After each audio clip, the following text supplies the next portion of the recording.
दोस्तों आपने YouTube पर बहुत सी एक्सपेरिमेंट वीडियोस देखी होंगी, मगर क्या होगा अगर किसी बुलेट प्रूफ ग्लास पर लावा को डाला जाए या हाइड्रोलिक प्रेस के ऊपर कॉइंस को रखा जाए तो क्या होगा। और अगर डायमंड के ऊपर खोलता हुआ लावा डाला जाए तो क्या डायमंड पिघल जाएगा, और पिघलने के बाद डायमंड दिखेगा कैसा। तो गाइस आज की इस वीडियो में आपको दुनिया के 10 ऐसे एक्सपेरिमेंट्स के बारे में बताऊंगा जिन एक्सपेरिमेंट्स के बारे में आपने पहले कभी नहीं सुना होगा। और इन 10 एक्सपेरिमेंट्स के बाद आपको 3 और ऐसे एक्सपेरिमेंट्स के बारे में बताऊंगा जिन एक्सपेरिमेंट्स को देखने के बाद आप सोच में पड़ जाओगे। तो दोस्तों वीडियो को एंड तक जरूर देखना क्योंकि आज की ये वीडियो बहुत इंटरेस्टिंग है। Number 10, hydraulic press versus coins. दोस्तों आपने हाइड्रोलिक प्रेस से तो बहुत से एक्सपेरिमेंट्स होते हुए देखे होंगे, लेकिन क्या आपने कभी किसी हाइड्रोलिक प्रेस के ऊपर कभी कॉइन को रख कर देखा है। और अगर हाइड्रोलिक प्रेस के ऊपर कॉइन रखकर उसे चलाया जाए तो क्या होगा। इस एक्सपेरिमेंट में सबसे पहले हाइड्रोलिक प्रेस पर कुछ कॉइन्स रखे गए और इसके बाद हाइड्रोलिक प्रेस पे किसी धारदार चीज को लगाया गया, जिसके बाद जब हाइड्रोलिक प्रेस को चलाया गया तो सारे सिक्के दरमियान में से कटना शुरू हो गए, क्योंकि इसकी धार इस कदर कीली थी कि कॉइन्स दरमियान में से कटने लगे। अब इसके बाद हाइड्रोलिक प्रेस के ऊपर एक हैमर को लगाया गया, तो इस बार जब हैमर के नीचे सारे कॉइन्स रखे गए तो ये सारे सिक्के हैमर के नीचे दबकर फ्लैट हो गए, बिल्कुल उसी तरह जिस तरह ट्रेन की पटरी पर सिक्का रखने पे वो फ्लैट हो जाता है। नंबर 9, लावा वर्सेस ग्लास। दोस्तों क्या आपने कभी ऐसे एक्सपेरिमेंट को देखा है जिसमें किसी कांच के ऊपर लावा को डाला जाए, और अगर कांच के ऊपर लावा को डाला जाएगा तो कांच का क्या हाल होगा। ऐसा ही कुछ एक्सपेरिमेंट में भी किया गया है, जिसमें सबसे पहले मेटल पिघलाकर लावा बनाया गया है और फिर इस लावा को सबसे पहले नॉर्मल विंडो ग्लास पर डाला गया, जिसमें इस कांच के ग्लास की 4 लेयर्स को बनाया गया और फिर उसके सबसे ऊपर वाली लेयर पर लावा को गिराया गया, और फिर कुछ ही देर में लावा की गर्मी की वजह से वो कांच टूटकर अलग अलग हो गया। और इस तरह हर एक लेयर पर जब लावा को डाला गया तो ये लावा इस नॉर्मल कांच को आसानी से तोड़ देता है। और फिर जब इस लावा को फायर ग्लास के ऊपर डाला जाता है तो लावा डालने के कुछ सेकंड्स तक इसको कुछ भी नहीं होता, ना तो ग्लास टूटता है और ना ही इसमें कोई क्रैक आता है। लेकिन कुछ ही देर में लावा की हीट से ये ग्लास पिघलना शुरू कर देता है और पिघलने के बाद भी इस कांच में कोई भी क्रैक नहीं आता।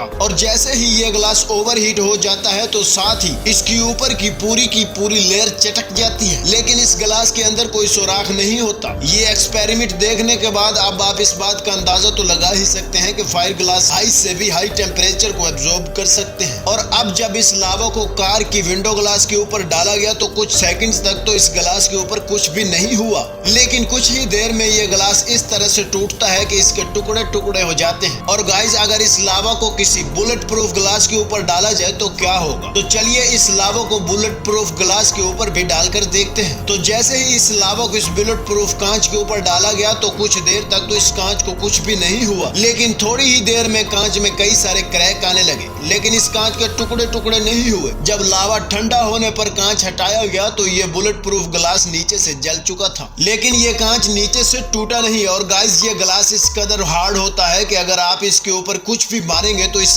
कांच को कोई असर नहीं होगा। Number 8, man versus super glue. दोस्तों ये ग्लू ऐसा होता है कि आप अगर इसके ऊपर कोई भी चीज रख देते हैं तो फिर इसको उठाना बहुत ज्यादा मुश्किल हो जाता है, और ये ग्लू इस कदर पावरफुल है। तो क्या होगा जब इस ग्लू पर किसी इंसान को भगाया जाए। तो गाइस इसी एक्सपेरिमेंट में जब इस ग्लू के ऊपर लोग भागे तो इस पावरफुल ग्लू पर पांव रखते ही चिपक गया, और ये ग्लू इस कदर पावरफुल था कि वो एक कदम भी आगे नहीं बढ़ पाए। कुछ के तो जूते फट गए और कुछ ग्लू में एक कदम भी न चल सके। नंबर 7, श्रेडिंग मशीन वर्सेस लावा। दोस्तों श्रेडिंग मशीन के कुछ एक्सपेरिमेंट तो आपने जरूर देखे ही होंगे, जिसमें ये श्रेडिंग मशीन इतनी ज्यादा खतरनाक होती है कि इसमें अगर कोई भी चीज डाल दी जाए तो ये मशीन उसका चूरन बना देती है। लेकिन क्या होगा जब इस मशीन के अंदर खोलता हुआ लावा डाला जाए। तो गाइस इस एक्सपेरिमेंट में जब इस मशीन में लावा को डाला गया तो लावा मशीन के नीचे से टुकड़ों में निकल रहा था, जिसमें इस लावा के इतने टुकड़े हो गए कि इन्हें गिनना मुश्किल था। Number 6, iron filling versus water experiment. दोस्तों इस एक्सपेरिमेंट को आप अपने घर में भी कर सकते हैं। इसमें सबसे पहले आपको लोहे का चूरा इकट्ठा कर लेना है और उसके बाद इसको एक कांच की बोतल में डाल देना है, जिसके बाद आपको पानी थोड़ा गंदा लगने लगेगा, लेकिन जैसे ही कांच की बोतल के पास आप मैग्नेट्स को लेकर आएंगे वैसे ही ये लोहे का चूरा कांच की बोतल की साइड्स के साथ इकट्ठा हो जाएगा, और इस तरह से आप इन दोनों मैग्नेट्स का मैग्नेटिक फील्ड भी देख सकते हैं। Number 5, slinky spring. दोस्तों इस स्लिंकी स्प्रिंग से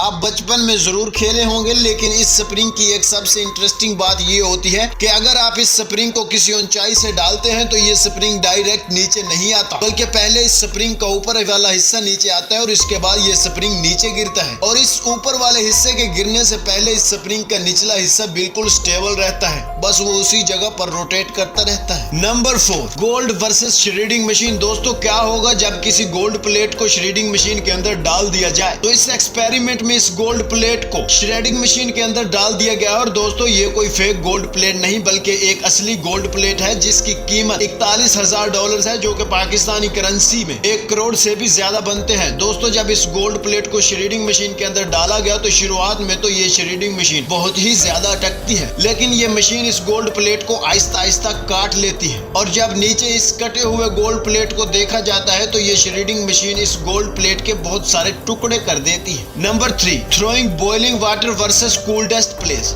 दोस्तों क्या होगा अगर किसी खोलते हुए पानी को किसी ठंडी जगह पर बाहर फेंका जाए? तो इस एक्सपेरिमेंट में आप जब किसी खोलते हुए पानी को किसी ठंडी जगह पर फेंकते हैं जहां का टेम्परेचर बहुत ज्यादा लो होता है, तो उस जगह गर्म पानी फेंकने से ये धुएं की तरह उड़ता है और लगता है जैसा कि आपने किसी बर्तन में बर्फ भरकर फेंकी है। नंबर 2, लावा वर्सेस डायमंड। दोस्तों अगर किसी डायमंड के ऊपर कोई गर्म लावा डाला जाए तो क्या डायमंड पिघल जाएगा या टूट जाएगा? आइए इस एक्सपेरिमेंट को देखते हैं। जब एक बड़े से डायमंड पर लावा को डाला गया तो ये डायमंड इतना ज्यादा हीट हो गया कि ये लावा से ही चिपक गया। इस लावा को डायमंड के ऊपर से अलहदा करने पर डायमंड में कुछ क्रैक भी आ गए, लेकिन दोस्तों डायमंड इतना ज्यादा स्ट्रॉन्ग होता है कि किसी भी डायमंड को पिघलाना इतना ज्यादा आसान नहीं, क्योंकि डायमंड को पिघलाने के लिए बहुत ज्यादा हाई टेम्परेचर की जरूरत होती है और लावा तो उस टेम्परेचर के सामने कुछ भी नहीं। नंबर 1, लावा वर्सेस फ्रॉग। दोस्तों अगर मेंढक के ऊपर लावा को डाला जाए तो क्या मेंढक जल कर राख हो जाए? ये सब तो आपको पता ही होगा, लेकिन अगर लावा पे मरे हुए मेंढक को रखा जाए तो वो जलने में कितना टाइम लेगा? यही सब कुछ इस एक्सपेरिमेंट में दिखाया गया है। जब मरे हुए मेंढक को इस लावा पर रखा गया तो ये मेंढक लावा के ऊपर रखते ही जलना शुरू हो गया और थोड़ी ही देर में इस मेंढक की पूरी बॉडी जल गई। तो अब बात करते हैं उन 3 बोनस एक्सपेरिमेंट्स के बारे में जिन एक्सपेरिमेंट्स के बारे में मैंने आपको वीडियो के शुरू में बताया था। Number 1, 1000 degree metal ball versus jelly. अगर किसी मेटल की बॉल को 1000 डिग्री टेम्परेचर पर गर्म करके उसे एक जेली के ऊपर डाला जाए तो क्या होगा? ऐसा ही कुछ इस एक्सपेरिमेंट में किया गया है। इसमें गर्म मेटल बॉल को जब इस जेली के ऊपर डाला गया तो इस मेटल बॉल ने पूरी जेली को जला कर रख दिया और जब इस बॉल को निकाल कर जेली के ऊपर दूसरी जगह पर रखा गया तो उस जगह से भी इस हीटेड मेटल बॉल ने जला कर रख दिया। Number 2, guide balloons versus arrow. दोस्तों अगर बड़े बड़े गुब्बारों को फुलाकर एक लाइन में रखा जाए और फिर इन्हीं गुब्बारों को एक तेज तीर से फाड़ा जाए तो क्या ये एक ही तीर से सारे गुब्बारे फट जाएंगे? इस एक्सपेरिमेंट में जब इन गुब्बारों को एक तेज एरो से मारा गया तो सारे गुब्बारे फट गए मगर एक गुब्बारा बच गया और इसकी वजह ये थी कि वो एक साइड पर झुका हुआ था और अगर वो भी बाकी गुब्बारों की तरह सीधा लाइन में होता तो वो भी गुब्बारा फट जाना था। Number 3, 1000 degree hydraulic machine versus bomb. अगर हाइड्रोलिक मशीन को गर्म करके एक बॉम्ब के ऊपर रखा जाए तो क्या होगा? वैसे दोस्तों जब इस गर्म हाइड्रोलिक के नीचे बॉम्ब के अलावा बाकी कुछ चीजों को रखा गया तो सारी की सारी चीजें जलकर राख होगी। और दोस्तों जब इस मशीन के नीचे बॉम्ब को रखा गया तो इसका टेम्परेचर ज्यादा होने की वजह से ये पिघल गया।